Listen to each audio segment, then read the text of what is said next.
Yeah, slides. I was kind of awkward set up here. When everyone else is doing it, I'll drive it. Okay. But he says he has 5 slides. Where's his slides? At the end. Oh, his at the end. Okay.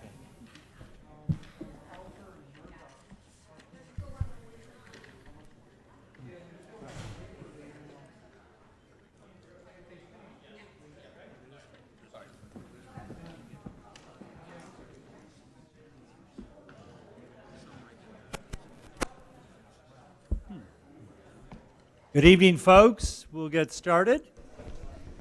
It's after the hour. Welcome to the Utility Advisory Commission and community gathering to discuss resilience. We'll begin with a quick roll call, as we always do. And Lauren, do you want to start it at, or Greg, you want to start it at this end? Sure, Greg Scharf. Lauren Siegel here. Mike Danaher. Lisa Forsell here. A.C. Johnston. Don Jackson. Right. Thank you. We have no oral communications that have been presented, but everybody's going to get a chance to talk later as the evening goes on. We're going to defer approval of the minutes from the last meeting until our next meeting. Get closer, okay. Any commissioners have any comments on the agenda, or shall we proceed? Proceed. Does anybody want to make reports this evening on commissioner events or meetings, or wait till next meeting? Any? I was just going to say that I got appointed to the Finance Committee for NCPA, which has been really interesting so far. Okay, excellent. As chair. That's excellent. You guys talk into the microphone, we can't Yeah. hear you. I'll try better. I just said that I got appointed as chair of the NCPA Finance Committee. Fantastic. That'll be fun to hear about later. Don, I didn't want to discourage anything. Okay, all right. Dean Batchelor, do you have a report from General Manager of Utility? Good evening, Commissioners. Chair Danaher. Yeah, I have a couple things on a General Manager's report that I'd like to cover. So I think that there was an email that was sent out to the Commission a little bit to talk about our Smart Energy Provider Award. So this last month, the City of Palo Alto was honored with the Smart Energy Provider Award by the American Power Association. Our utility is being recognized for a smart energy program structure, energy efficiency, and distribution engineering program, environmental sustainability and innovations, and the customer experience. We accomplished this initiatives while maintaining our focus on delivering low cost, quality, safe, and reliable services. This was the first year that the association has the award and designed to the public for public power utilities. And I'm very proud of the organization that works together every day that we were able to honor this, and we'll cherish this award since it was the very first one that was put out. A little bit, I'm sure that most of you have followed. Congratulations to the staff on that. It's really a fine department, so that's wonderful. Great, thank you. Also, too, is that I'm sure that some of you have been following this portion of it. So, talking about the REACH code adoption. So, on November 4th, the City Council reviewed the staff proposal for the update on the building codes. So, the building codes, the REACH code is actually a building code. It's not a utility code, it's a building code. They're updated on a 3-year basis. So it goes into effect in 2020, and then the next one will be is in 23 that there'll be another REACH code. It's set by the state. So it's intended to encourage building electrification. After an hour of public comments and some detailed discussions, the council moved forward to have staff return to the council on December 4th with a REACH code mandated all electric construction in new low-rise residential structures, effective in April of 2020. Staff will also return back in 2020 with a proposal to mandate all electric construction for non-residential buildings. Council requested additional UAC input on incentives and further encouraging voluntary electrification of the existing buildings. It is anticipated that the REACH code will affect approximately about 1% of the building stock every year, while programs trend existing buildings would target at a later date. So what that basically is stating is that I found out today that new build is actually when someone is actually taking the whole residential home totally down to the ground. Remove the foundation, is going to rebuild that foundation. So talking with the operational teams, we think that that actually might be maybe 1.5% to 2% of our going back. But as you all know, is that our water, gas, water utility folks that are trained in all three entities. So they're trained in gas, water, wastewater. We still have to maintain the system, as everybody knows. We do have to come back in April to talk a little bit more about how how the commercial side will be affected at that period of time. So there'll be some more updates as this coming year that I'll be able to give to you around this REACH code. So right now, starting in April, no more gas, brand new services that will be put into residential homes.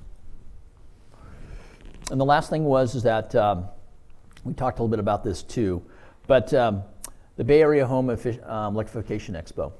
The city partnered with a coalition of cities, energy providers, and environmental agencies in Santa Clara, San Mateo counties to host the Bay Area Electrification Expo in October. The expo was designed to provide opportunities for homeowners to build and building professionals to contractors to learn more about switching from fossil fuels to clean energy for cooking, water heating, space heating, and clothes drying, and transportation. It was an important introduction to the future of the electrical homes in the Bay Area, and a timely for Palo Alto and other agencies considering electrification measurements in the building code updates. So again, remember, this REACH code is not just a Palo Alto REACH code. This is throughout the state portion of it. So this is one of the reasons why we did this expo, and we worked with the other county members as well, because the same cities are going through some of the similar things that we are. But we're, as you know, we're unique because we own our gas. So anyway, Mid-Peninsula Media Center filmed the presentation in Palo Alto, and those videos will be available to the public within the next few weeks. So we'll make sure that we send out links once those are available. And that concludes my general manager report. Thanks for that. Any commissioner comments? Any comments? All right. There's no unfinished business, so we'll go on to the main agenda items. I guess Deborah Lloyd is going to MC this next part of the meeting. So, yeah, I'm just going to introduce. So Debbie Lloyd is our assistant engineering AD tonight, and will be the speaker with a host of other staff members that we will be talking about today around our resilience workshop. I encourage that all of you get an opportunity to move around because there will be separate topics on these boards that we'll be taking and putting together. So we're open to any of your ideas. I mean, we have what we think is some of the most important pieces from a utilities perspective, but the reason why we wanted to host and open up this frame around this workshop is actually to hear from you. We want to hear the voice from the community of, are we actually in line of what we want, or are we not in line to what you as the residents would like to see? So with that, I'm going to turn it over to Debbie Lloyd. Okay, thank you. So, hands up who was here 15 months ago when we had our first workshop. We really did not intend to have such a long gap between, but as was pointed out this evening by one of our commissioners, this is probably pretty good timing, because what's been happening with PG&E power outages, the PSPS, I think resilience, and how we cope with our basic utilities is becoming, first and foremost in our minds. Who's gone out and bought a generator in the past couple of months? We already had one, I'm sorry. Okay, so let's start off with some introductions. So I am Deborah Lloyd. I've been, are we going to try and do a move around here? No. We're wondering whether to turn our table or just go sit out there. I'm going to go sit out. Okay. Right. Rather than lift anything. So introductions. We've already met the UAC, our commissioners here, and it looks like they're going to come out and join you in the tables. Okay, all the staff here, I've got some presenters and I've got people who are going to answer the hard questions. Would you stand up? Okay. Let's see. So we've got Ken Duker over there. He's going to be giving a presentation. Carla Daly will be giving a presentation for us. Jim Butor will be presenting as well on some of the stuff we're doing in engineering. And then we have other staff members here who, like I said, are going to, if you start asking hard questions, we'll be turning to them. And our facilitator here, where's she gone? Mindy Craig. So at this point, rather than go around the room, why don't you just introduce yourselves at your table? I'll give you a couple of minutes and get to know each other and who you are, what your role is in our community for resilience. Let's go for it.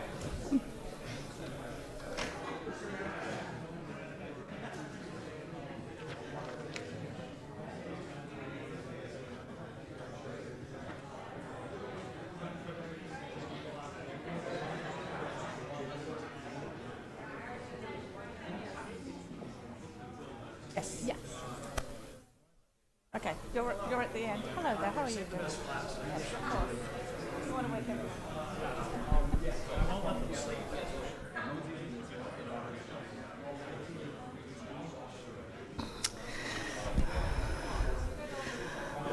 up? Okay, everyone.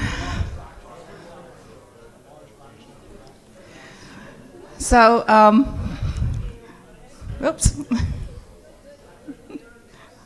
I let everyone loose. Okay, so what we're going to do today is following on from our first workshop. So in the first workshop, we were really trying to understand what everyone's thinking was about resilience. What does it mean to you, and what priorities were for the community and the role that the utilities could play. So today we want to get a bit more solution orientated. So we're going to review that framework. Again, it's been a while since we put that together, so we want to go through that, make sure that we heard you, that we did capture the community priorities, and we want to then expand on that framework and help us to prioritize our future projects. Kind of a realization here that we could be, totally resilient, off the grid, don't need PG&E, and the grid, but it comes at a cost. So obviously we need to prioritize. So what are the priorities here? And we've got some slides that will help you look at some of the projects that we're looking at and try and give you some kind of ballpark about what the costs are. So we want that feedback. We have our priorities, and we want to hear back from you whether we're capturing what the community needs. So back, just a quick recap. What do we mean by resilience? And it's there's three areas to it. There's prevention. What can we do to mitigate against the damage in the first place? Recovery. How quickly can we recover? And survivability. So in this area, what are the critical services that need to be in place during an emergency? So with that, I am going to turn over to Mindy, and she'll walk through our agenda. Great, thanks. I have my own little mic.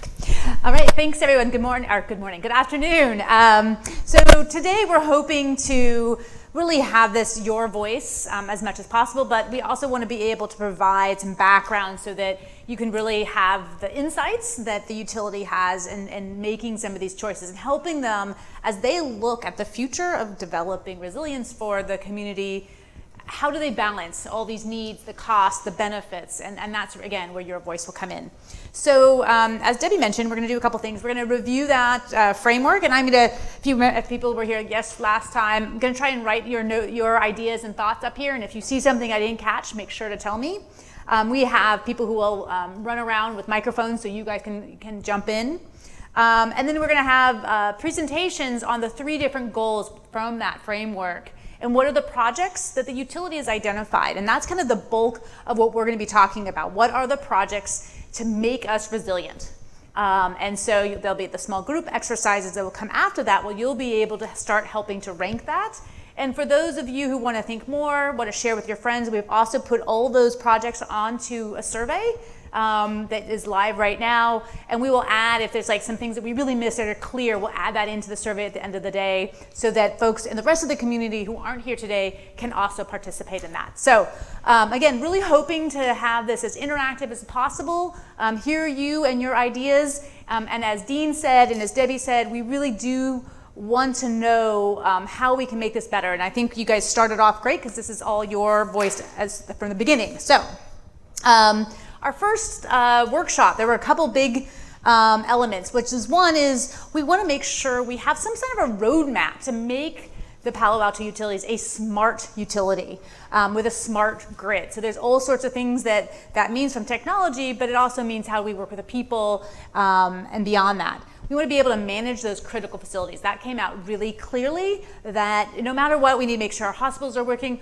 We need things like grocery stores, and we've got, unfortunately, many of us got a little hint of what it means to go without power just recently, and that sort of gave us a big wake-up call.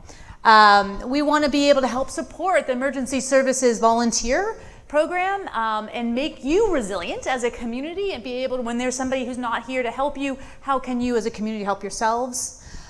Develop and manage a technical utility volunteer group. So there was a comment at that workshop that said, hey, we've got engineers and all these really smart people in the community, and we recognize that all the utility staff may not be here in an emergency. How can the community come in and help? Can we be technical volunteers in the case of an emergency? And then also go about communication. Communication was a huge theme. How do we communicate to each other? How do we learn from the utility, especially if all the power is out and we lost our cell phones, what do we do then? So how do we become resilient in learning about communication? Go to the next one. And so there was a vision that sort of began to come out of this. And this is when I would like to have a quick reflection from everybody to see if this makes sense to them. But the vision is to support Palo Alto community resilience by advancing the city's utilities to become smart utilities, able to assist the city prepare, respond, support, and rebound from man-made and natural disasters. So that was sort of the call that we heard from the community at the last time. And I just want to take a second and see if there's anybody who would say, yeah, what, did you forget this? Or I'd like to see this. Yes, can I get a microphone right here, Jimmy? Yeah, Esther. Is it? Sorry. Thanks. How do you define smart? That might be a good question for us to define today. I think we should. I don't know if we have that answer. I'm curious, do you have a sense of what you think might be?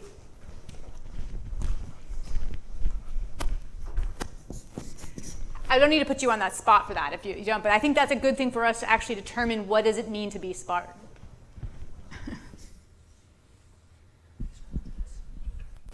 I thought you meant like the same thing as smart meters and smart. It's a little bit overused, I think. Yeah. Yeah. It has become pretty much similar to like any sort of technology. Is a lot of people think smart as technology or technology informed. I'm not sure, Debbie, if that was your sense of that when we talked. So what I recall from the conversations at the first workshop, it was kind of opposite of the dumb utility. So we're going to be more technology advanced. We're going to have smart grid, smart meters, the ability to more quickly pinpoint where our outages are. So that was it was the 21st century utility versus the 20th century utility. Mm-hmm. So advanced. Advanced, there we go, advanced. And I think, advanced is a really good word. Maybe we should talk more about that because it means that it's not a stop because it's constantly learning, and so we can't just say, okay, we're 21st century, because we have to think about the 22nd century and on from there. So that advance might also help us to do that. Thanks. Let's see. I think there's another comment over here. Is there, Crystal? Did you see something? Yeah. So on the smart capability, will it be hardened so that it can withstand the likely emergency disaster kind of events? Is the thought that it would be available during the time of response? I think, Debbie, I could have you answer that, but I think that's part of this question, and how we think about that today is like, what projects are we actually going to initiate to do that, and to what level? Debbie, you want to? Exactly, yes. Yeah. There's those different aspects of resilience. The first one is hardening the system so we don't get failure in the first place during an extreme event. And the other part is more, I think what we think of as our day-to-day challenge, which is to have a reliable system so that when we have those small outages that are going out, we can quickly pinpoint what is causing them. So I think that's, previously I think the smart grid, smart utility, that was one of those aspects of it. And we're going to talk a lot more about that probability and how do we measure that as we go on to evening. So I think that would be it. Yeah, all the way back here, Crystal, or Dave. Great, thanks. Yes, I was wondering if the city was considering installing microgrids in a variety of places, such as this community center here, other parking garages, or schools, churches that already have large solar PV systems that could power those systems. Let's go to the next slide, if you will, maybe. So I'm going to answer this by go to this framework, and it's actually going to be on your project list here. But Debbie, do you want to say something? You look like you were going to. I was just going to say we have a whole slide on that coming up. Yeah, exactly. So the goal. So again, and you should all have. If you didn't, we can get it to you at the table. Sort of the preliminary framework was up by the agendas. And so you can look at goal 1, and there's a couple projects underneath it. And one of the things that was clear is that assist the city in ensuring that residents can stay in place or return as soon as possible in the event of a disaster or an emergency. That was a pretty, if not the most strong concept from that workshop, which is we recognize we can't all have each of our houses as a stronghold. But we want to figure out how can we have things like a community hub, and I think that you'll see it here as the first one, establishing community resilient hubs that provide residents access to power, water, communications, and other critical supplies. And so to your point, one of the things we're bringing out today, we'll talk about microgrids. How do you take this community asset like this community center and actually make it a resilient community hub so that in one of those events, you all know where to come to, and there's those elements. So that was really an important part of that initial goal 1. Yeah, right here. So I think that's really important, but I'm also thinking about people who are going to need to stay in their homes, and they're going to need power because they're on oxygen machines, or they've got critical medicines that need to stay refrigerated. And I think part of the city is not just to have what they called in the East Bay the recharging centers, where you go and you get your phone recharged and you're able to send some emails, but also a plan by which we can help people, particularly some of our older residents who may be very house rich and cash poor. How do we get them to have batteries and other infrastructure, because I don't think we can trundle them all down to the schools and plug them in. They need to be able to stay at home. So I think there's a twofer here, right? Agree with everything you said, but also let's think about how we keep people in their homes with enough power. No, you can't run all your televisions, but at least your critical infrastructure is able to keep going. That's great. Well, and we can bring that out again as we get further into this evening. So that's one of the big goals, and I think that idea, and this idea that as a community we want to stay here, it's important to be here, home is really critical, and we had done a lot of discussion about a major earthquake, and that was sort of the premise from which we began that, so we all came to those ideas, and there's a number of other ideas that came out of that, which is using the emergency service volunteer program, working with city zoning. There was a number of things, and you'll see those in more depth tonight, the projects that we think should also happen there. Our second goal is to support community resilience by prioritizing utility services and infrastructure support to critical facilities and retail establishments. And why retail establishments? Because we're not going shopping. This is, again, this idea of grocery stores, places where we need to get essential things for us to stay here. So if we actually want to shelter in place, and we need to have these different elements here. And so that sort of changes your mind. I don't think most people immediately think about retail as something that's critical, but ultimately we all know we need to eat. You know, where do we get our ice? Where do we get these things? So that is a big piece of this, is how do we make sure those essential elements are part of that? So we talked about our transportation is very important. How do we get from places to place? Looking at how do we get adequate power to our water supplies, and ensure that the facilities and infrastructure can withstand disaster. So this is, again, what Debbie was talking about at the beginning, is we want to harden our facilities as well as make sure that they can come back online as soon as possible. And then the last one is also really critical, and it's timely on a number of numbers, which is enhancing the city utilities to ensure their overall resilience. And this came from this idea that in the case of there's a, right here, okay, hold on, let me just finish this thought and then I'll come right back to you. So in the scenario in the earthquake, what if the bridges went down? So many of our staff from the utilities do not live here in Palo Alto. And so this number 3 goal is about that idea of how do we have a workforce that can be maintained and support us here in town? What does that look like? And so this gets into a really big concept that's maybe outside of the utilities, which is affordable housing, transportation, transit, but it's really critical and it's important for us to discuss this. And so we'll be talking about that and exploring what that might mean today. So let me go over here. Question. Yeah, hi. I'm looking at number 2. Yeah. And I'm thinking, what are the regions that people leave? If you want them to stay in place, why do they leave? And the big one is schools. And it's what we saw in Christchurch, New Zealand. People will leave if their kids can't go to school or if that becomes very complicated. So does critical facilities include schools? I think that's a really good question. Obviously, I think it's like, can we go 2 days without school? Versus, are we talking months? So I think and I would love to hear what other people think about that, but I think that's a question of, what is our tolerance level? So I think that's actually something that we'll talk about quite a bit. What is our tolerance level versus the amount of infrastructure we put in to do that? So do we have a 2-day tolerance, but maybe not a 2-week tolerance? So what does that mean in terms of having to get those facilities back online? Debbie, do you want to add anything to that concept? No, I think that should be part of the discussion. I believe, didn't we have schools as one of our priorities? One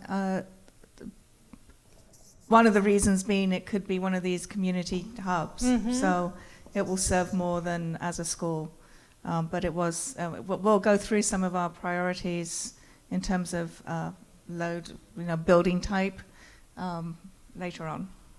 Yeah, and I guess this also on number 2, another reason that people may leave is because of their jobs.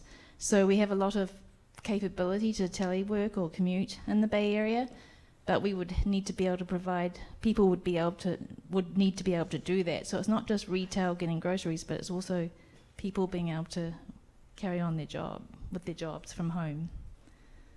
Yeah, I think, I think a lot of that was in goal 1, actually, that idea of the community resilience hub had that kind of embedded in it. I don't know if Debbie, you want to add something to that? Yes, I think, again, we're looking at cell towers, you need communication. If you can telecommute, but we need to keep the internet access up.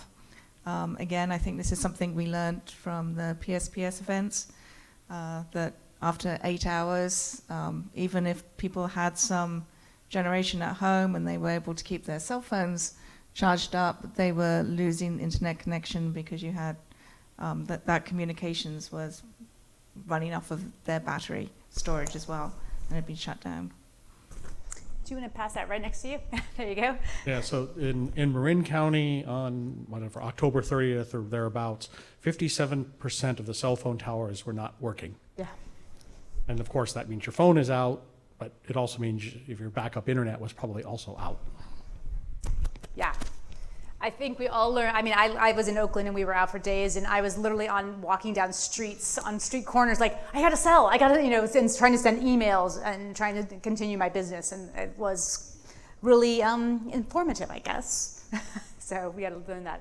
Any other thoughts on this? And again, I think how we progress tonight and discuss the projects, this might be iterated, so as we say, oh, well, this project is really important to us, that might influence this framework. At the end of the day, we want to use this as a touchstone for the utilities, so they're trying to navigate through all the changes that will happen to them for over the next 5-10 years. How do they make sure they're doing things in a way that makes sense for the community? Yeah, so another question about overall resiliency, I guess it's to number one goal. Mm-hmm. And we saw people doing this with the recent power outages, and it might be a course or a class or a quick item to do is how to power your home from your EV. And this is pretty simple, and it's not going to power your whole home, but it'll keep your refrigerator and things like that going. And with the adoption of EVs being so high in Palo Alto, the amount of resiliency that you could achieve from this, whether it be a short course or something else, do it yourself, is really pretty high. And to miss that opportunity in the event of a major earthquake or something, we should not let that go by. Excellent. Yeah, that's great. Let's remember that when we start talking about those projects. That's a really good, easy step. Any other questions on this? Yeah, right here. Hold on one second. Let's get the thing. Sometimes we can see how fast they can evaluate like a building safety. Some of the damaged building can people still live in. Mm-hmm. I was in Santa Monica. Can you talk a little closer to the mic? During the Northridge earthquake, I remember my friend's apartment was labeled like a yellow tape, maybe, I don't know which day after it happened. Some of the house was labeled red tape, and people are not allowed to enter for red tape. For the yellow tape, they cannot live there, but they can probably enter. So how fast, if in that scenario, how fast you can label all these buildings? And that's so just for people who may not have heard, is how fast, in a case of an earthquake or some sort of disaster where our buildings might become unsafe, how fast can the city assess and say, yes, it's okay to go in, no, you can't live there. That's another question, and I'm not sure that's under the purview of the utility, certainly within the city department. But the utility might have gas lines, electric lines, sewage lines that also are going to impact that. I don't know if you want to add anything to that. We can put that up as a question. I don't know if we have the answer. Uh-huh.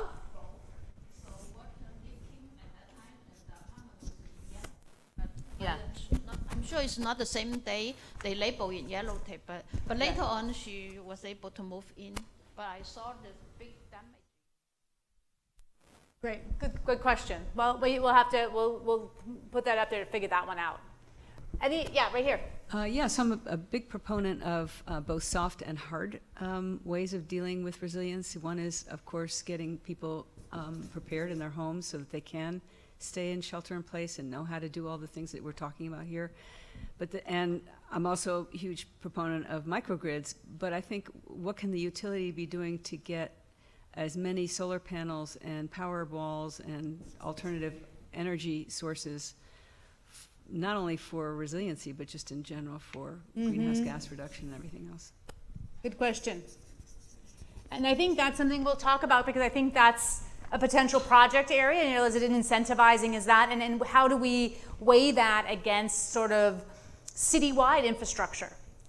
So I think when we get into this next part, those are some of the questions we need to discuss. And that's where it's really important for the community to weigh in here, because it's your values. So like if we have a pot of money or this element, where do we put that time? And sometimes it's just we don't have the capacity to do everything at once. So where do we go? Where do we put those dollars and cents and time into? All right, so any other questions before we move to our next one? All right, great. Debbie, do you want to take on the next? Kick off the next. Okay. So been teasing the way into projects, but now we're really kind of like getting to, for the utility, the kind of the meat of the projects that we are doing and are looking to do. And so we'll have lots more discussions now about microgrids and storage and how we incent, like I said, both the soft and the hard solutions here. So what does this framework mean for utility projects?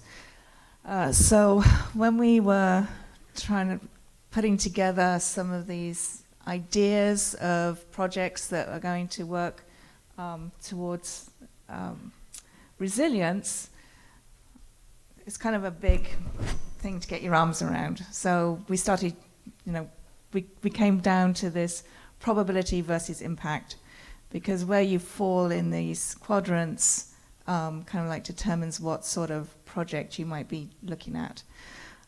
So if we start, if we start with these high probability, low impact projects, it's the sort of thing we're doing every day. It's what we're trying to do to maintain reliability. We have outages on our system. We think we're pretty low statistically for the industry, but there are outages. They happen frequently. We have mains breaks. We have water pipe breaks. We have gas leaks.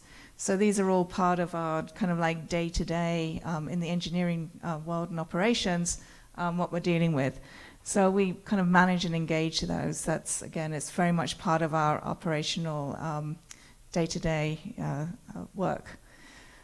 There are other things that are, we call them low impact. Floods, fires don't look to be low impact, but we're not talking about wildfires or major flooding. We're talking about localized area, so that's why it's kind of a low impact. Low probability, and we do plan for that. So, kind of going into the far right top corner there, that's those high probability, high impact. I mean, that's really what we're trying to deal with resilience here. We in California, so earthquakes and, as we know now, wildfires are high probability. It's something that we're going to deal with on a yearly basis. The big earthquake we haven't had the big earthquake for a while, but we have tremors quite frequently. We design our system to withstand that. And that's one of the ways that we prioritize when we're looking at pipeline replacement, looking at areas of liquefaction, and replacing the older pipes there so they're more resilient to these earth movements. And then there's the kind of low probability, high impact cyber attack on the grid. I mean, that's something that's talked about a lot.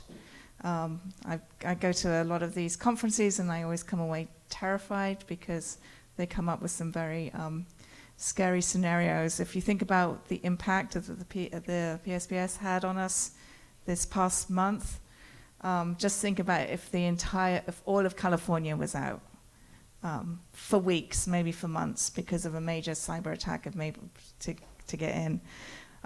Despite how much it's talked about in the industry, it's pretty low probability because we have a pretty cybersecurity has become a very big issue in the industry. Now, of course, the bad players always seem to be one step ahead, but the industry is working hard to keep up. Grid disruptions, that would be like we had a few years ago when we had an airplane going in, taking out our connection to the grid. And that was, again, it's a low probability, but it's happened in our lifetime here. So it is something that we're going to try and ensure and mitigate against. I've got sea level rise here in this quadrant. This does not mean that we deny that climate change is a thing. It's just it's not like an earthquake or the fire that could hit tomorrow. It's a long-term issue that we have to try and mitigate and plan for. Any questions or comments on this?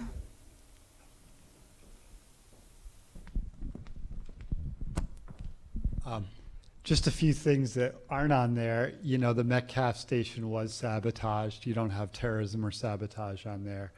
Sunspots or EMP. On sea level rise, I would say that's high probability since utility infrastructure has a much longer lifetime than 10 to 20 years. So any infrastructure activities you take now or in the next 20 years probably should last for about 50 years. And within 50 years, I think sea level rise is an extremely high probability. And it is coupled with other things like groundwater rise and other problems. Yeah. Oh, I have one. sorry. I was wondering if you would accept a suggestion to put urban fire up there with earthquake, because utilities, power and gas can start fires around earthquake, so it would be good to keep an eye on that and move urban fires up in that combination. I think when we were talking about urban fires, it's like a house fire. Fire. So it's a very that's why I think Debbie was talking about localized as like a very small.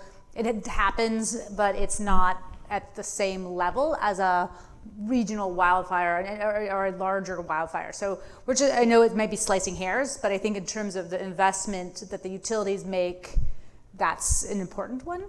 Well, I was more thinking about to have it there in terms of prevention, and everybody's got electricity in their home and something can fall on something and start a fire, and there could be 100 all at once. I mean, that might be a bit an exaggeration, but you could have multiple fires at the same time with an earthquake and not enough engines to go, so to get to them. So that's why I'm suggesting that. Yeah.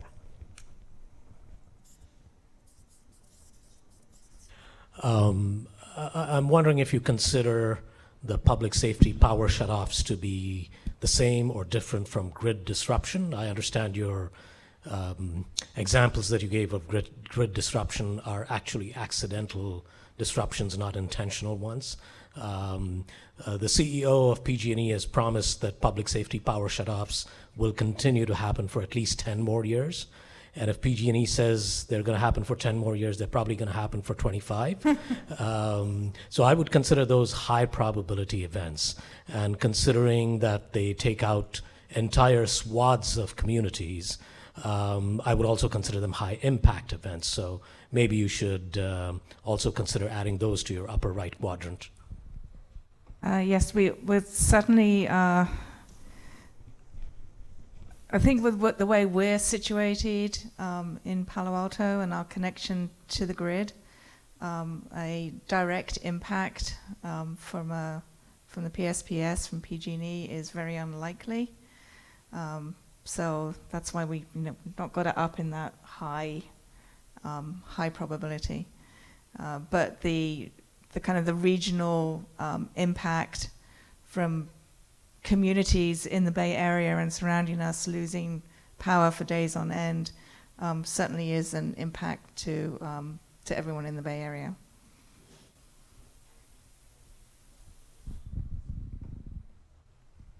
Do we have any more? No? So if you had been with us last year, I'm going to go through a few slides again, but just a reminder, what do we do for prevention? So we have a pretty vigorous critical infrastructure replacement, maintenance, and inspection program. This is all of our infrastructure on the electric side, the poles, the transformers, switches, and then on our water, gas, wastewater side, the pipes and the pumps, gas receiving stations. Vegetation management is obviously very important, especially up in the foothills, which we've identified as a high risk area for fires, specifically as we were tasked to do, started by electrical facilities. Cybersecurity and physical security, like I said, the industry has been very vigorous in trying to defend against both physical and cybersecurity attacks. So we've been doing this for a number of years. A lot of the things we do are driven by federal regulations and requirements. What could we do more? More undergrounding. Specifically, we can talk about the foothills, but we're building the system there. It's not possible to underground everything up there, and it does cost more money, but that is something else we are looking at. Just more barriers and elevation for sensitive equipment. That's one of the issues there about, sea level rise is coming, so we're going to start to try and raise some of our equipment. And then relocating some of our facilities away from the threats of flood and fire. More grid hardening. Again, a lot of this is concentrated on what we do up in the foothills, putting tree wire. This is all ways of making it more resilient to starting any fires up in the foothills. And we could do more. We can always do more security. We've got our cameras, we've got gates, we've got locks, but we could always do more in terms of physical security and detection systems. Smart grids, utility scale battery storage, microgrids. So this is all on the table, as people have been mentioning. We do have recovery strategies in place. We have both citywide and utility emergency disaster plans. We have, I think we're still pretty unique, aren't we, Ken, in having our Office of Emergency Services, not just being a kind of an offshoot of a police station like many other communities. We have a department that's dedicated to that. We have our on-call field staff, and we have our outage management system. We do have battery storage at the stations. We can keep things going for up to 8 hours. The COBUG, who knows what our COBUG is? That was, we had those installed back during the the California's energy crisis, when we were required to reduce load because there was just not enough capacity on the grid. The whole grid is to serve all the load, especially in the Bay Area. So we put in some gas-fired generation that could be started up to not reduce our load, but at least look like it was being reduced to the system operator. So we would be drawing less from the grid because we were generating locally. And then all our communications.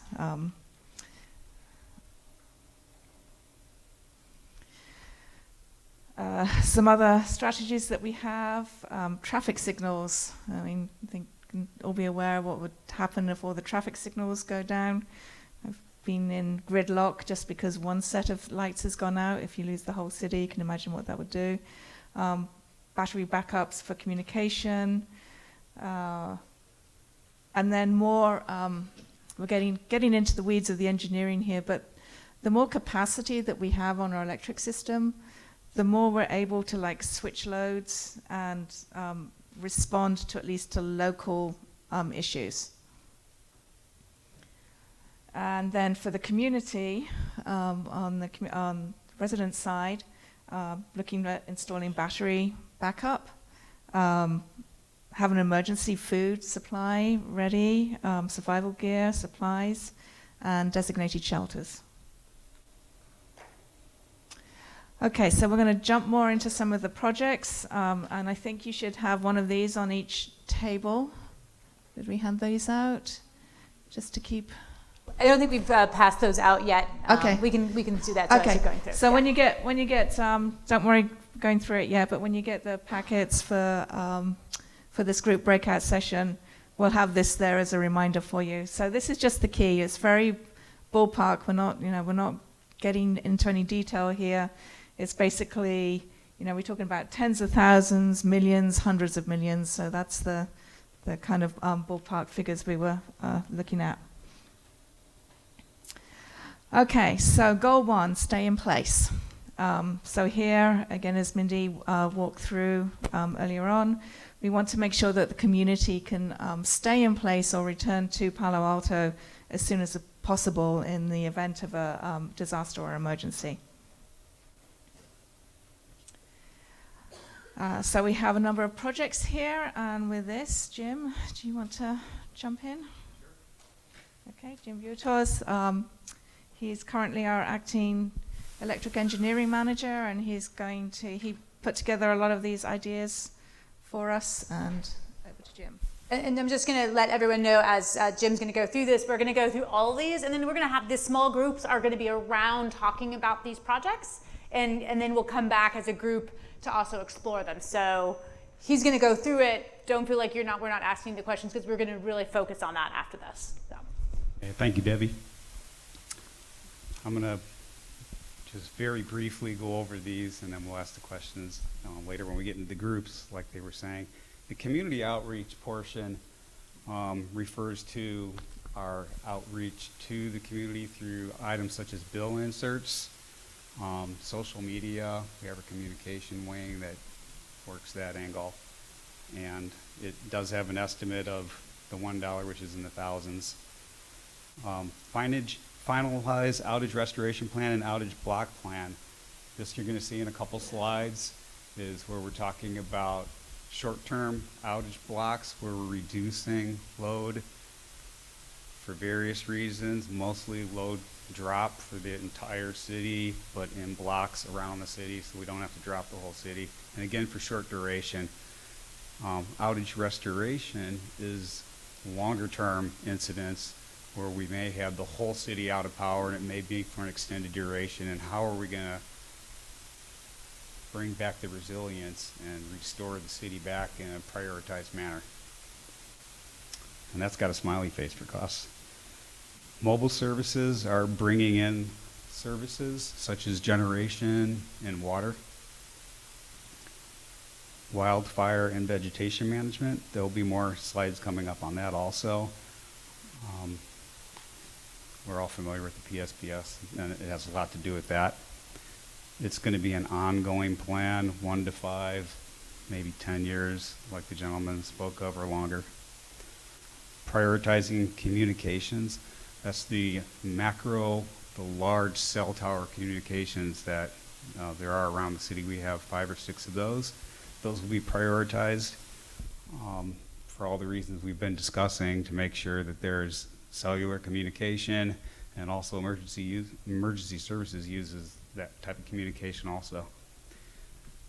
Building electrification is long-term sustainability goal of the utility and the service. It includes distributed generation, battery storage, and encouragement of reducing gas usage and going towards electricity usage.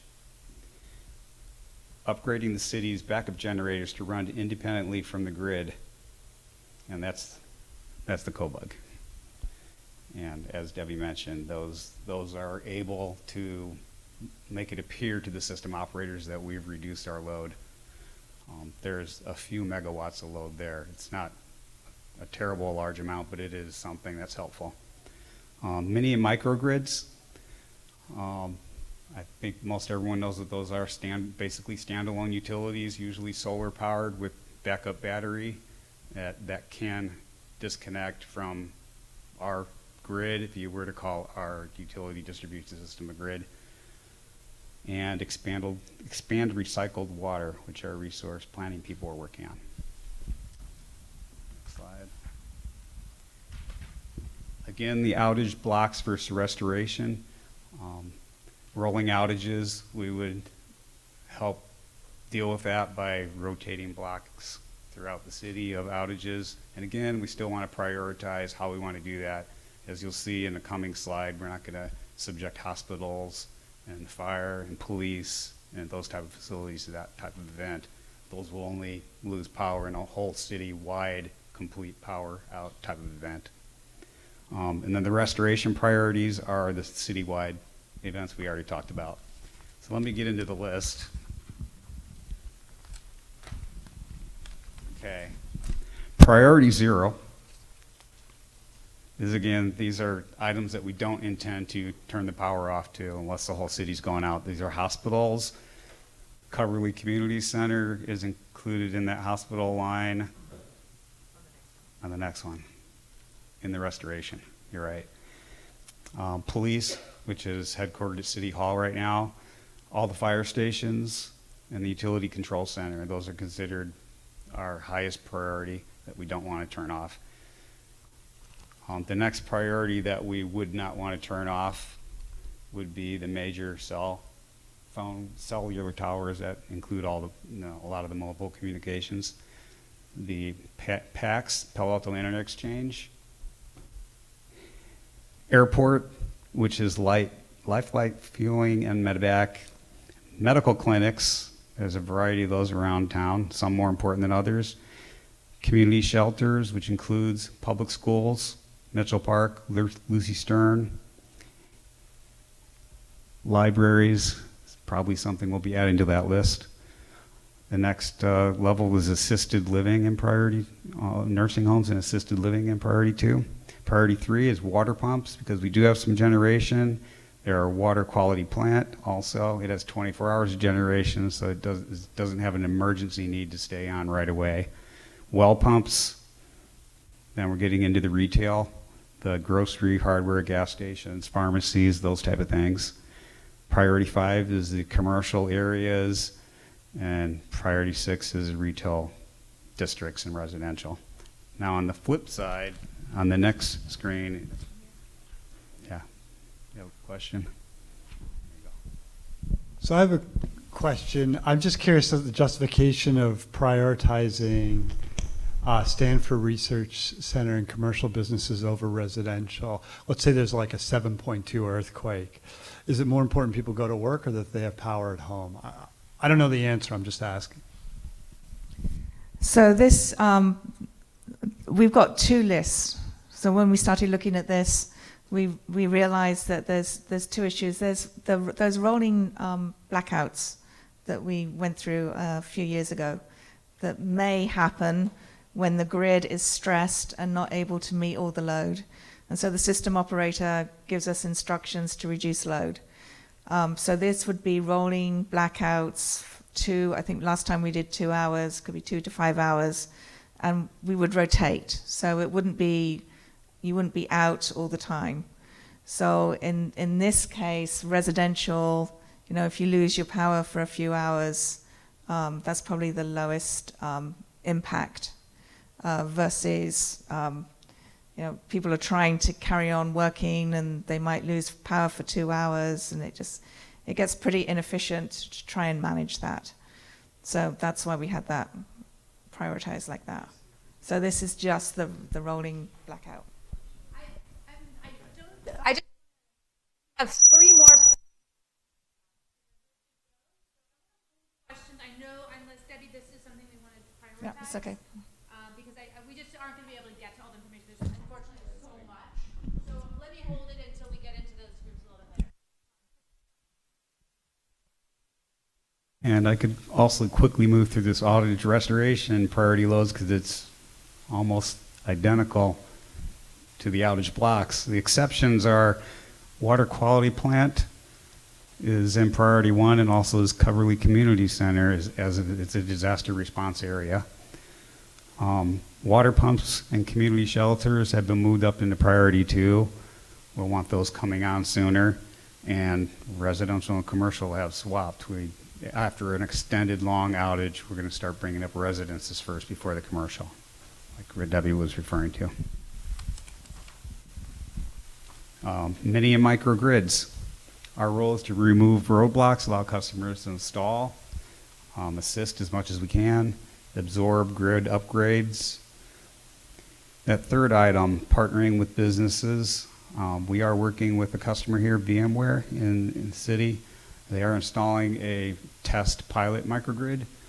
We're trying to reduce the red tape, work with them, try to streamline that type of process, offer our staff expertise that we may have in that area, and utility-owned and operated microgrids, which right now is a thought.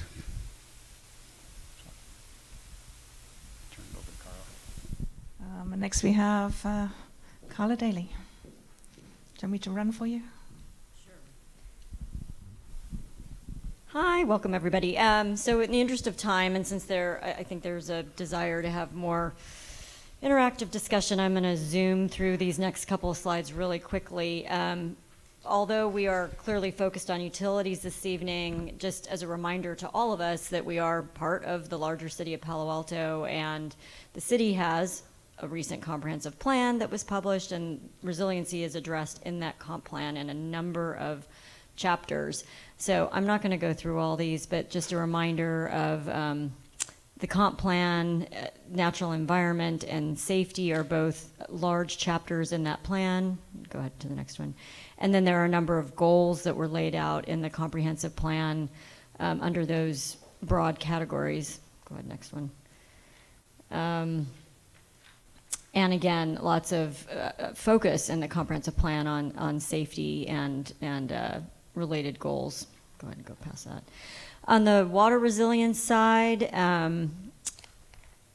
one of the most important projects that we completed in recent years was the emergency supply project, and that was refurbishing 5 existing wells, constructing 3 new wells, and that was mainly for fire suppression. And so that was a really important project that was completed by our engineering group that really did make for more resiliency here in the city.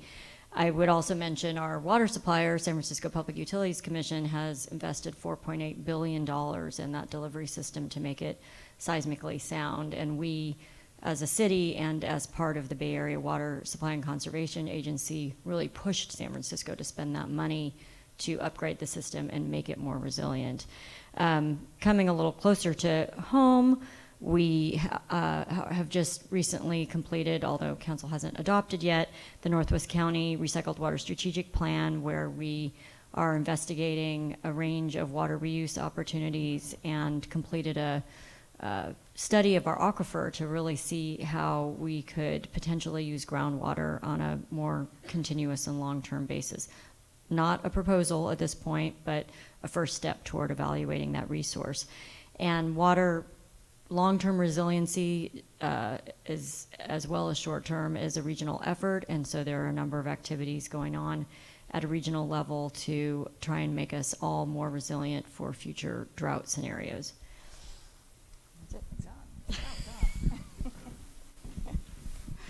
Okay, I will go through quickly. I'll try and do it as efficiently as Carla did. Our goal to prioritize critical facilities, and this is the one that probably makes the engineering group happiest, because this is our CIP and all our plans there for critical infrastructure. So the sort of projects that we're looking here, we already talked about it. It's kind of planning for the future, raising equipment, upgrading our SCADA, which is our way of at least watching the system remotely and doing some control as well. So that's an area where we got security and we can upgrade there. Physical security, what we're doing in our substations with transformers and breakers, upgrades there. If you get on a table with Jim when we're looking at this project, he'll keep you entertained on the priorities he sees for our infrastructure there. And our CIP program. So this is our critical infrastructure programs that we talked about. This is a bread and butter what we do in the engineering group in terms of prioritizing what infrastructure we can replace, because we can't do it all at one go. So if you look at our budget, you'll see we have these rolling 5-year plans. We've actually kind of got 20-year plans to think about replacement of infrastructure. Seismic upgrades to water tanks, our wildfire mitigation plan, and our geographic information system improvements. Again, that's trying to be smarter in the utility.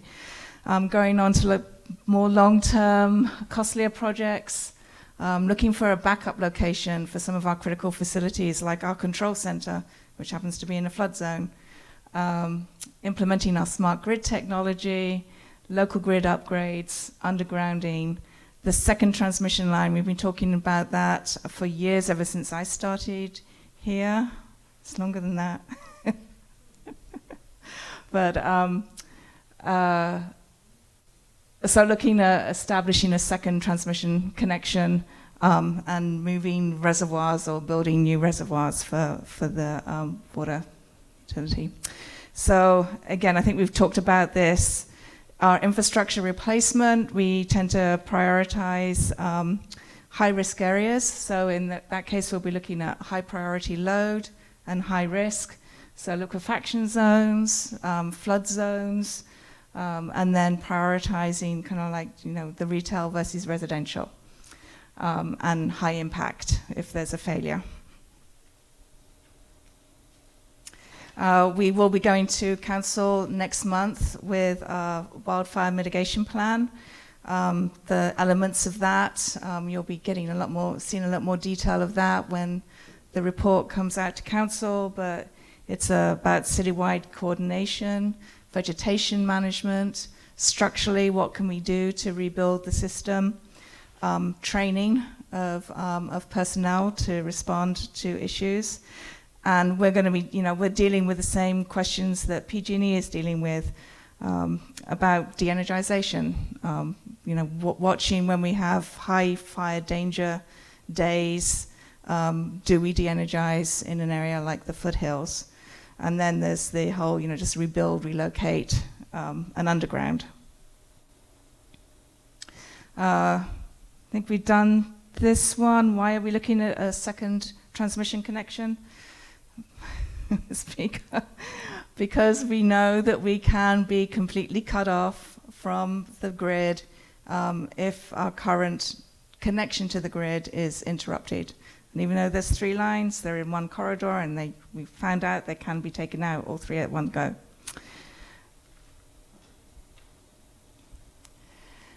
Okay, so moving on to goal 3, enhance the utilities resilience. So, as Mindy mentioned, this was a kind of a bigger, little bit beyond the utility in terms of workforce. What do? We don't have many people who work for the utility that actually live in Palo Alto. In a major disruption, they may not be able to get into work. So how do we cope with that? There's also another element to this. It's about planning. We have these 5 utilities, but they are individually, when we're planning, when we're looking at cost-benefit analysis, we do tend to look at the single utility, but there are things happening now that we probably need to start thinking about how we do coordinated planning. The electrification impacts it's going to have on the gas utility, impacts it's going to have on the capacity on the electric utility is one area. We have reservoirs up in the foothills. We need pumps there. We need power. We need communications. So what's the best? To build out the electric and fiber infrastructure up there, or try and build more down, in the city and not up in the hills where it requires that additional infrastructure.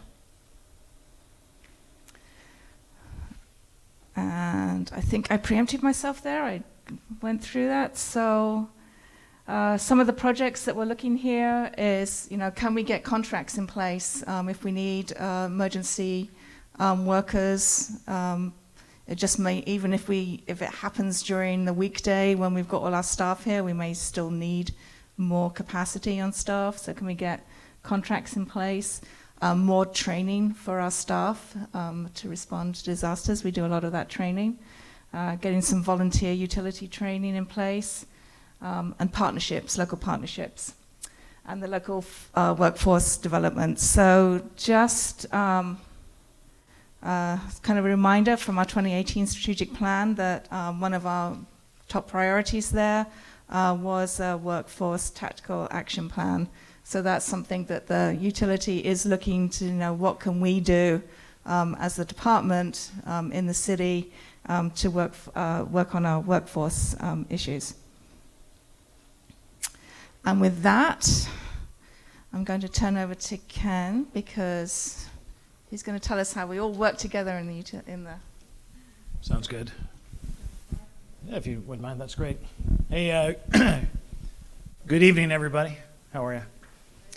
So, yeah, this is a great way to put a cherry on top when I come up and talk about all the things that could go wrong. Part of my mission here is to make sure that while we all have our rough personal conceptions of risk and hazards, and we might have our personal axes to grind, from my perspective in public safety, it is absolutely a foregone conclusion that we will have disruptions of perhaps the electric utility, perhaps also the gas, electricity. It doesn't matter how many sigmas there are, Murphy's Law will rear its ugly head.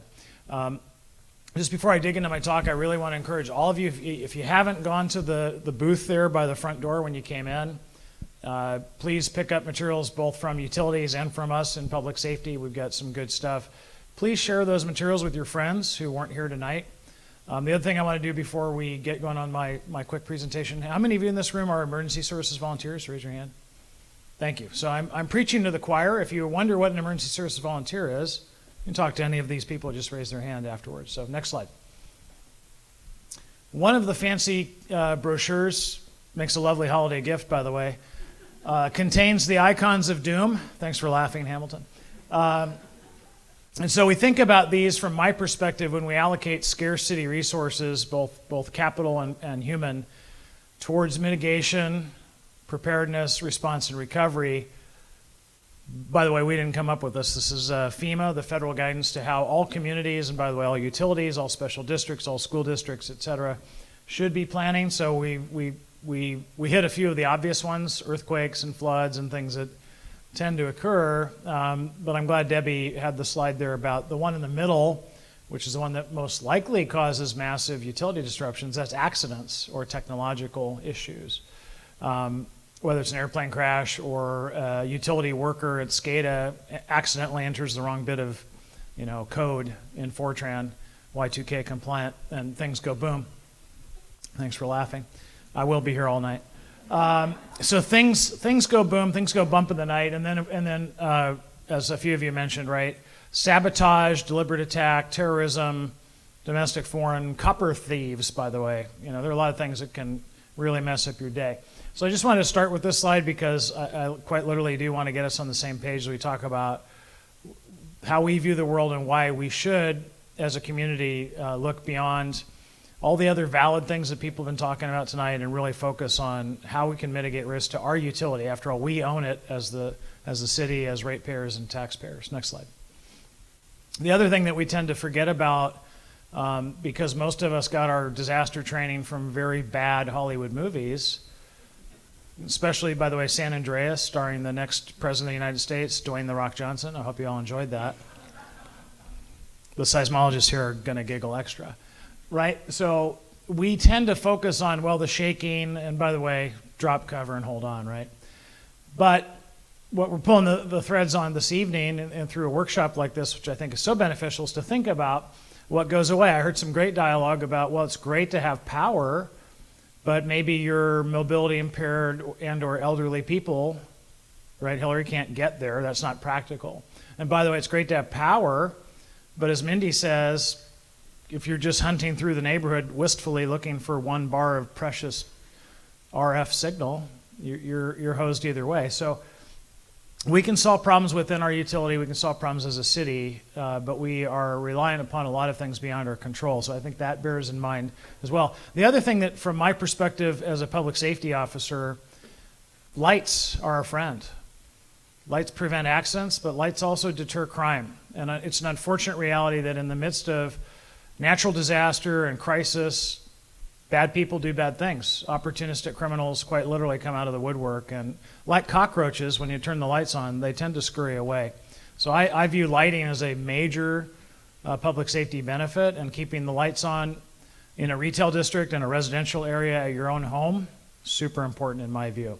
So for those who weren't here back in August, get on the Google machine and type in "Hey Wired," H-A-Y-W-I-R-D, and watch that video. You will not sleep for a few nights.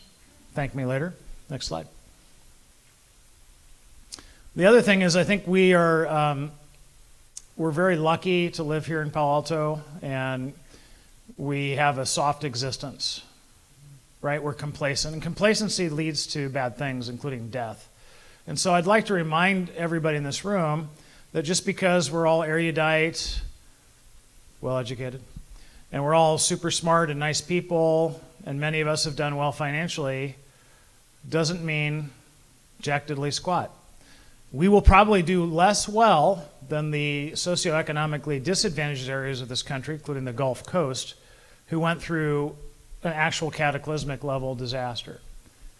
And one of these days, according to the USGS, we're going to experience a Katrina-level disaster.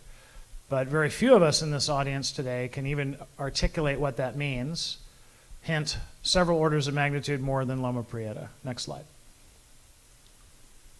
So back to what is resilience really, right? It means we can take a punch as a utility, as a community, as a household, as an individual. We can dust ourselves off and we can get back to some semblance of normalcy. As people said, it might not mean that you got everything back 100%, but you've got the core things back that you need. Now, we're kind of old-fashioned in public safety. We put life before property, and social media is down there somewhere. It's fine, in the Maslow hierarchy of needs. But it may not be the first thing that comes back. So life safety is really important. Somebody mentioned the likelihood of fires. I believe it was our colleague who from New Zealand. Right? The likelihood of fires is still there, even though we've improved our building codes. A lot of the things that you see that help detect and extinguish fire require electricity. You're building life safety systems. So if power is out, all of a sudden all of your buildings are at risk. Maybe not from seismic activity ex post, but something's going to go haywire, as it were. Resilience requires, as we just showed you on that other slide, and again, please pick up brochures on your way out, that you're actually aware and you're making rational decisions about what could happen, right? So that's why I alluded to the FEMA guidance. I think it's excellent, and we're one of the few cities in the Bay Area to have actually gone through that process, and I want to thank ESVs in particular and other members of our community who played a part in that. It's really important that we take a good, hard, introspective look at what we need to deal with. I never say worry about, but I do say plan for. Next slide. A little bit about OES. Somebody was kind enough to mention, I think it was Debbie, that we're very lucky to have a freestanding OES. It's usually in a city of our size part of the police department. It used to be, I'm still a badge and gun cop, but very wise city council members, former city council members, some of whom are here tonight, made some good decisions, in my opinion, to prioritize by giving the city a dedicated group of people whose job it is to think about all those icons of doom, and moreover, to work with our community members, our major stakeholders, ranging from the hospital to the university to the school district, and every Girl Scout troop in town. Those are all of our partners, and we work very closely with them to accomplish some of these missions here. Next slide. In the interest of time, I'm going to recap only some of these things here that we've kind of talked about, but essentially, right, there's the traditional resilience measures.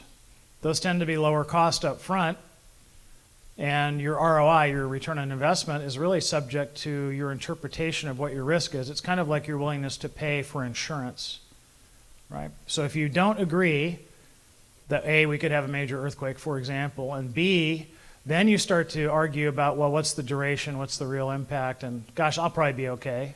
And by the way, I pay my taxes, so I'm sure those friendly first responders will come and, deal with me. That's, of course, absurd. I'm one of the only first responders who lives here, and I'm going to be very busy. So we need to be very careful when we make these assumptions, don't we? So traditional resilience measures may appear to be inexpensive, and they may appear to be conservative and the lowest risk and all that, but the reality is, when you look at what the planning assumptions really are about how long we're going to be without certain utilities, how long we might be, it's in the order of months. And so therefore it leads us to no alternative to say that we could use fossil fuels. We would never be able to store enough, nor would we want to. With transportation damaged and destroyed, we won't be able to get it here. And it's not a good solution. So as we think about what you might do in your own house, battery storage, good mitigation. Mini grid, microgrid, somewhat larger grid. The VMware project to me is super interesting. That is explicitly being designed, by the way, so that we can bring in first responders and set up a base camp to support major operations, whether that's a wildfire in our hills or a major crime or whatever else might occur. And because right now in Palo Alto, we're on the order of maybe days or weeks of fuel. And then eventually all these generators that we're talking about go quiet. And that means respirators and other things go away. So moving away, we'll go to the next slide. Right? We got to move away from old school thinking, in my opinion. I'm encouraging a more holistic approach and maybe some really deep thinking. It might require that we actually innovate, and I think we should, since we're right here in Palo Alto. If you ask a government to innovate, that usually is a head scratcher, but I think you should still ask the government to innovate.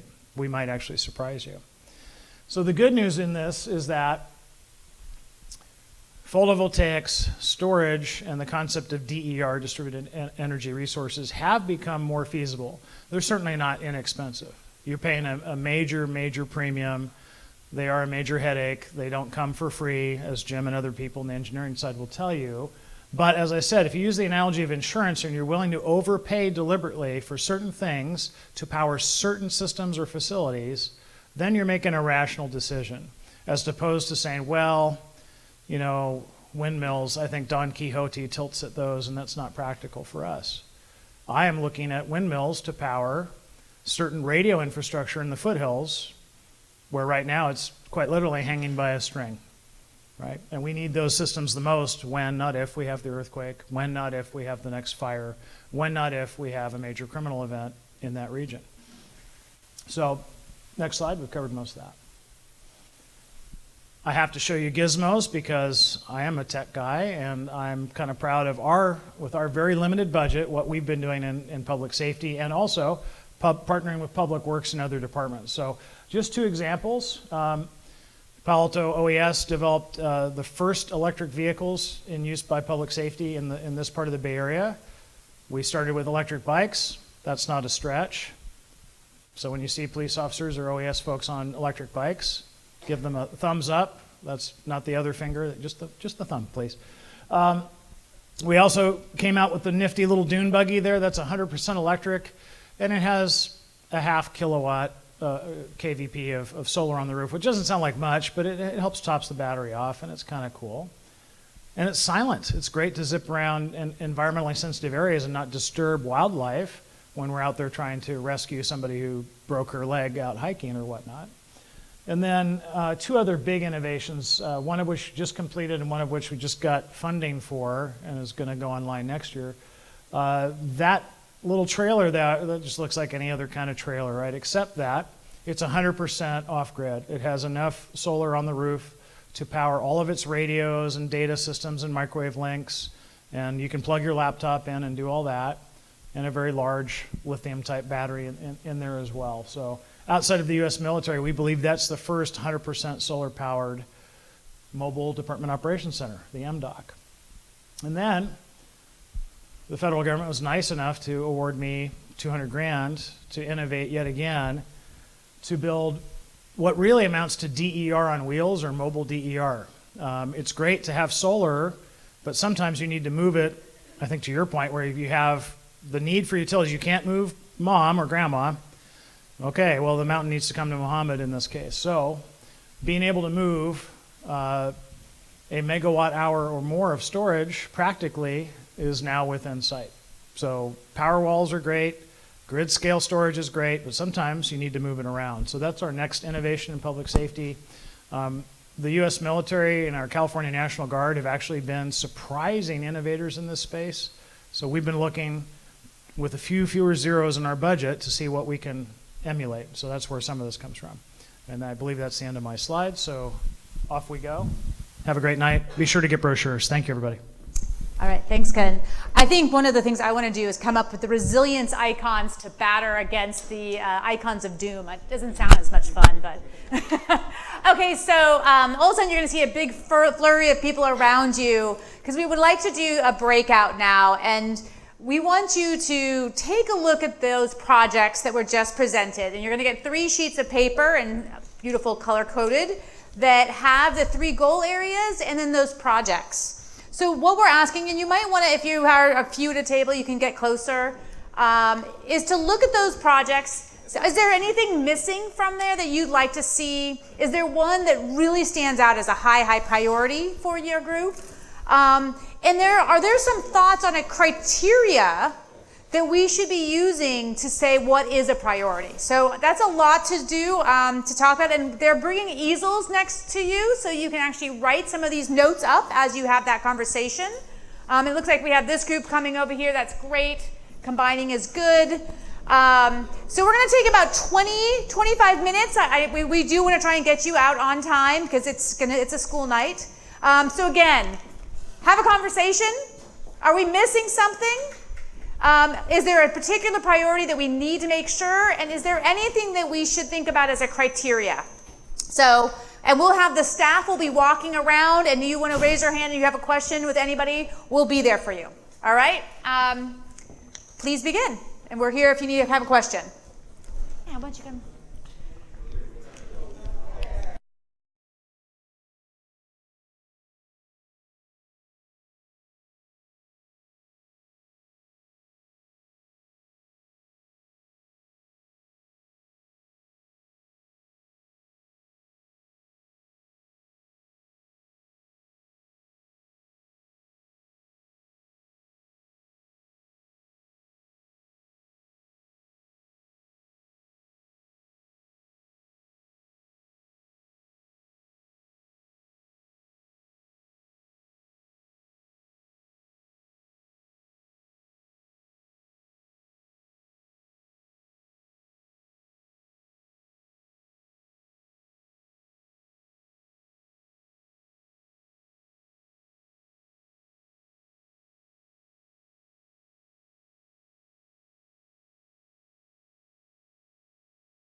out at 9 as promised, so we might still go 5 minutes if we can.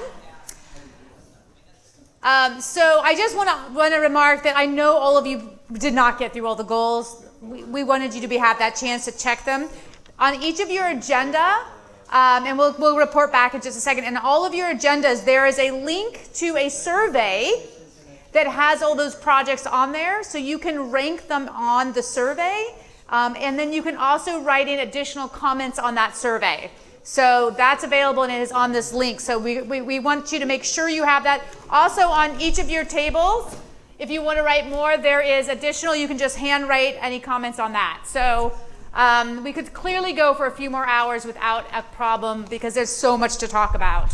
But I would like to see if we could go around in the tables and we're going to capture any of those sheets. We don't have to go through each one of those potentially, but what is the highlights that you talked about? What came out of it? Just give me some background on that. So maybe I'm going to start over here. Whoa. You're, yeah. So Crystal, maybe you can start off and kind of give us a good example of some of the things that you guys talked about and what was important from your conversation. The key things that they had mentioned was... Oh, can we...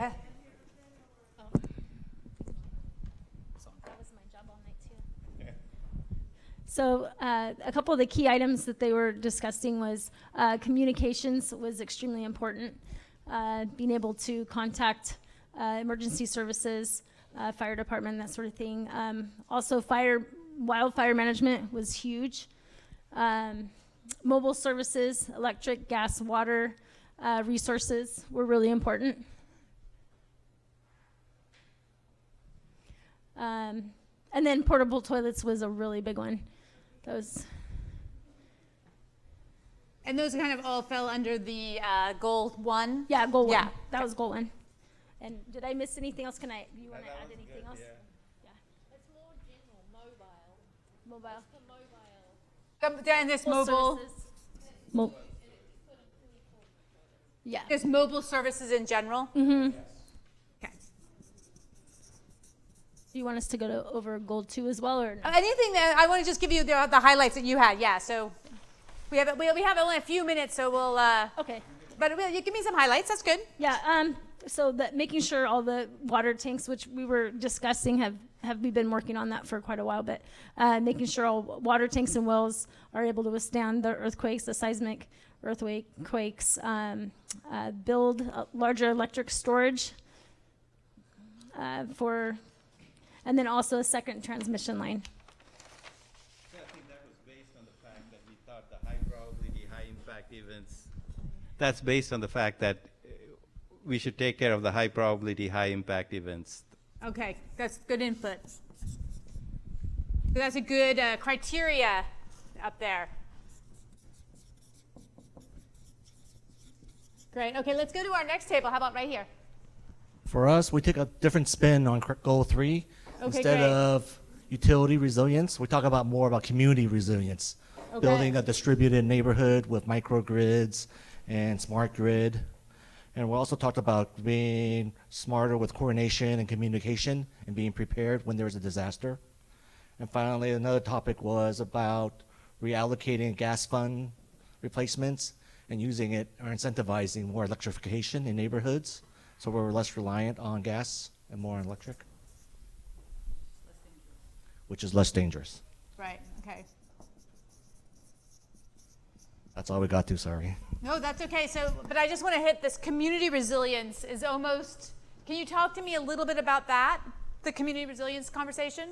Yeah, the community resilience is more about having the neighborhoods being self-sufficient, so not just rely on the utilities themselves, but having the neighborhoods be prepared and helping out each other with microgrids. Got it. And then another thing was, I think I did say transportation, right? About coordination and communication. If the roads are jammed up, making sure we have wide communication, let them know how people can get in or get out of the city, public safety, utilities, and whatever else, just to coordinate better. Okay.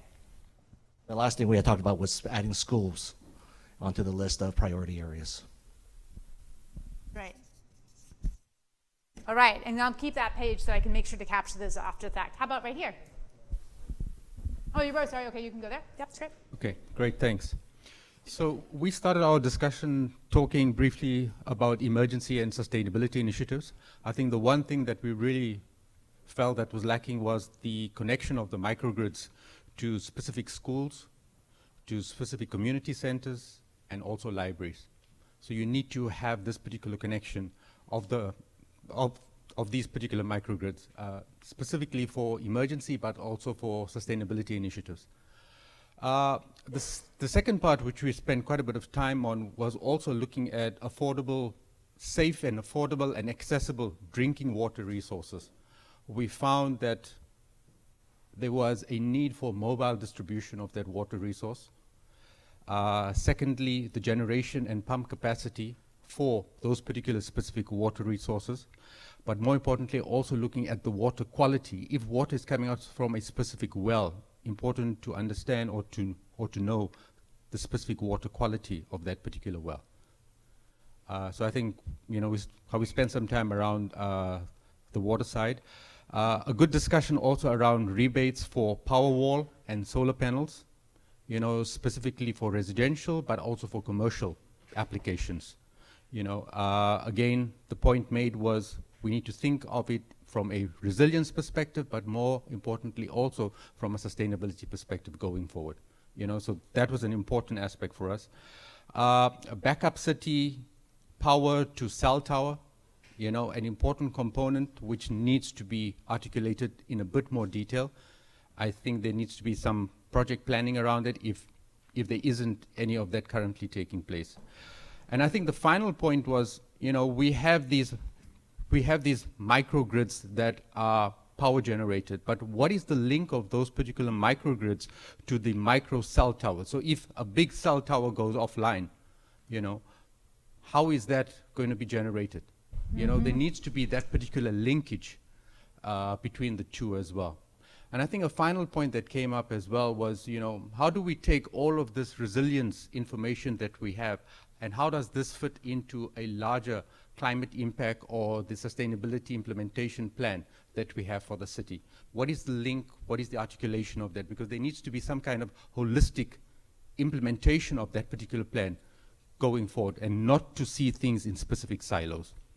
Thank you. That's what we had. Great, and I think that's a good, definitely that idea of resilience and sustainability, kind of the utility resilience into city sustainability.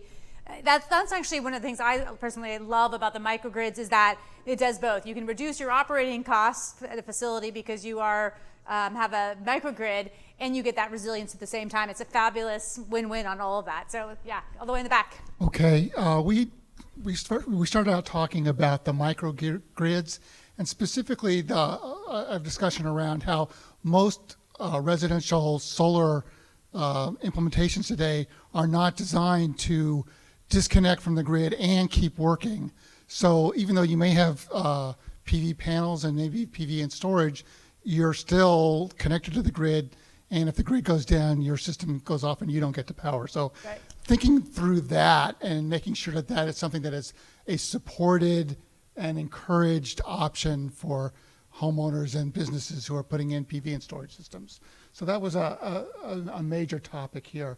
And then there was another issue that got raised, which is with all the current emphasis on electrification, we're clearly putting all of our eggs in the electric basket.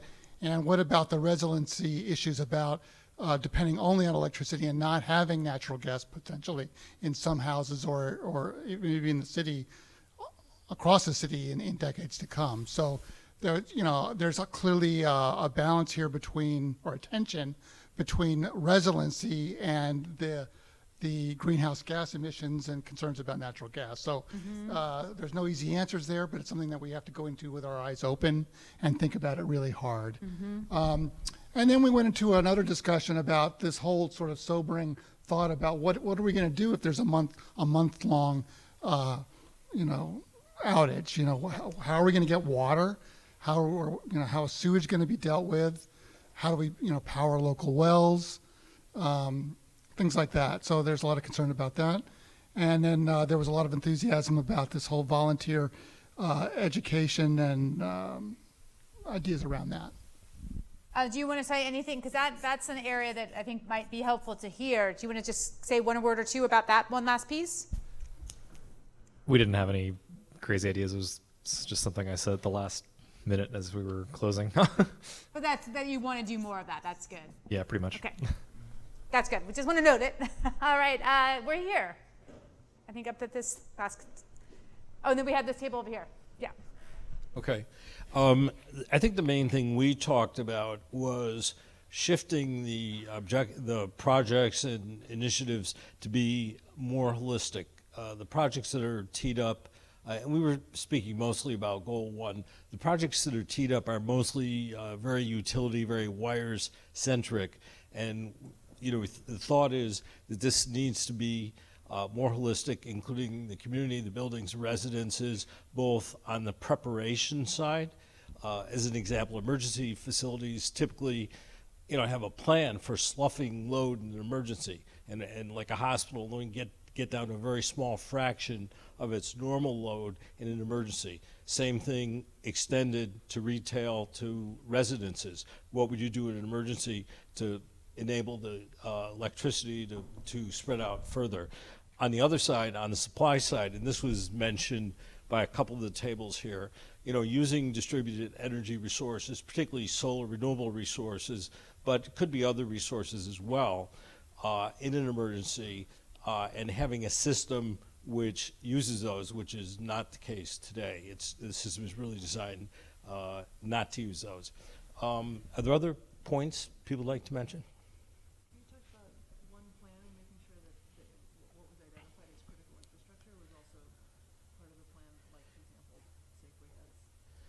Right, and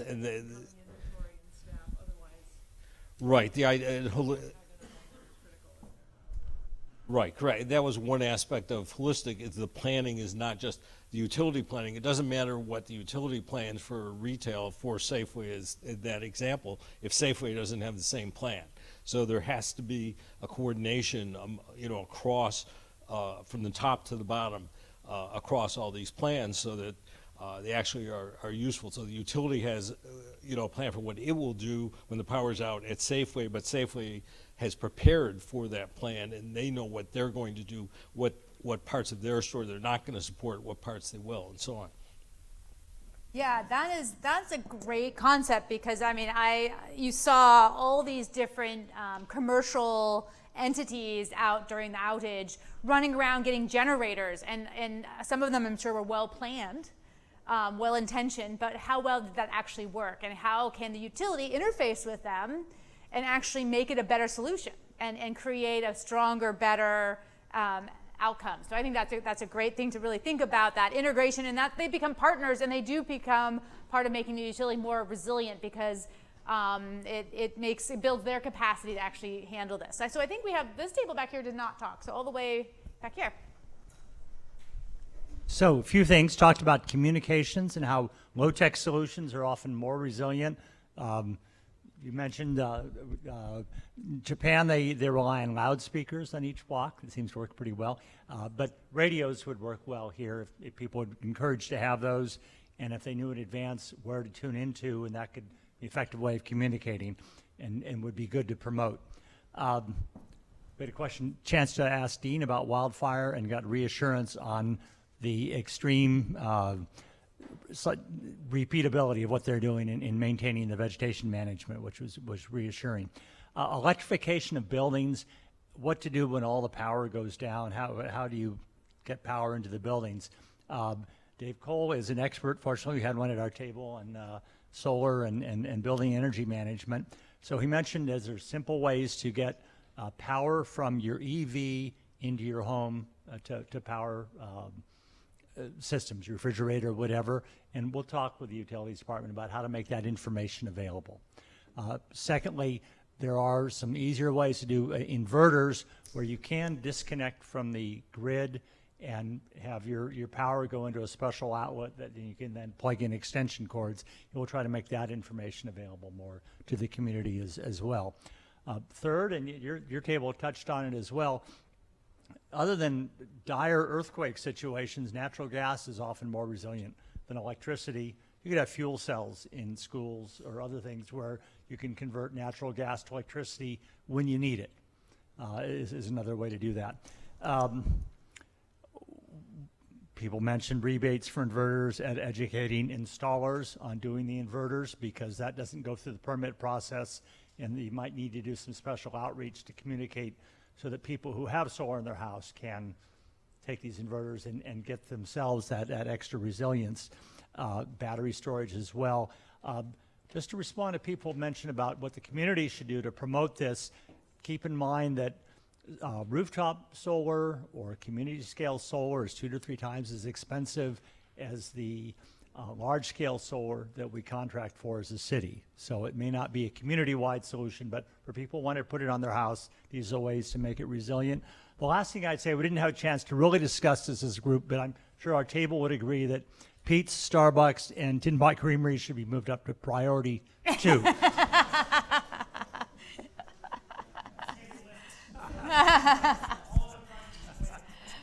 I have to say, I did go after this, and I ordered a battery-powered coffee grinder because I was panicked because I had a bunch of beans, but I didn't have a grinder. So, yeah, I'm right there with you. I can boil my water. I got my camp stove, but, you know, it's grinding the bill. So I thank you so much all for being here. I'm not sure, Deb, if you want to finish. And I please encourage you to fill out that survey, give us more feedback. Tell your friends, tell your husbands, wives, children, whomever might be part of this, to go ahead and participate and be part of the survey. And Debbie, do you want to talk anything about our next steps and where we go from here? Yes, so I think next steps, we're going to try and capture everything that Mindy has so nicely captured on this board here. We know you didn't get a chance to give all your ideas, so please, there's comment cards. Make sure you hand those in, and like Mindy says, take a look at that survey and encourage other people to participate in that as well. Like I said, we're wanting to hear what the priorities are. We'll take a look at some of these projects that we've got lined up, and I'm sure we'll be going to the UAC and talking about some future projects. So thank you, everyone. Deborah and Dean, thank you very much.